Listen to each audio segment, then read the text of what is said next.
The last showing. It was a quiet Tuesday night at the Three Reel movie theater, located on the outskirts of a sleepy Midwestern town.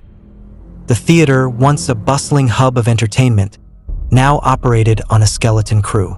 With its faded marquee and flickering neon sign, the place seemed to be living on borrowed time. Marissa, a college sophomore, had taken a part-time job there to make ends meet. She worked the late shift, mostly selling popcorn to the occasional straggler or cleaning up after the rare late-night moviegoer. She didn't mind the quiet until tonight. At 11:15 p.m., the last showing of the night, a 20-year-old horror flick, began in Auditorium 3. Marissa noticed something odd when she glanced at the screen from the lobby security camera. There were 5 people seated, all perfectly spaced apart, each wearing a baseball cap pulled low over their faces. The arrangement felt too precise, almost staged. "Where did they all come from?" she muttered. She hadn't seen anyone buy tickets for this showing. Her coworker, James, shrugged, already halfway out the door. "Don't stress about it. They're probably just weirdos. I'm heading home. Lock up when you're done." Marissa nodded, feeling uneasy as James left. Alone now, she decided to check the theater herself, curiosity outweighing her better judgment. The moment she stepped into Auditorium 3, the chill of the air conditioning sent shivers down her spine. The movie flickered on the screen, its grainy footage depicting a small group of people in a decrepit theater eerily similar to hers. Marissa's eyes darted to the audience. The 5 figures hadn't moved, their heads tilted toward the screen.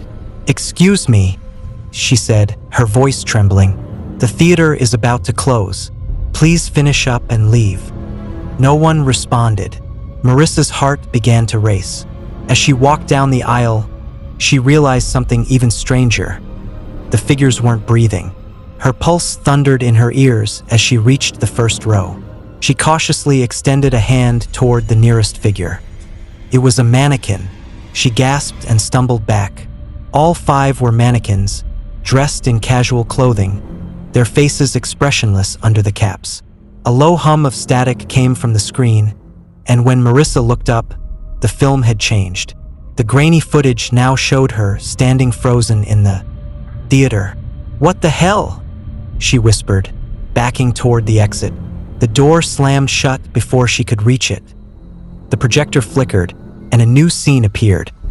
A man in a janitor's uniform, wielding a knife, creeping into the same auditorium.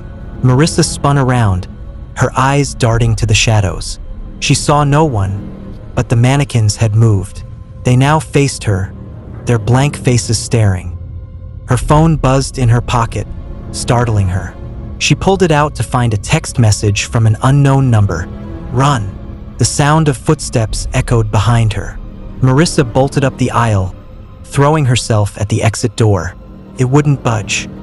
A sharp laugh echoed through the theater, followed by the sound of the janitor's uniform swishing closer.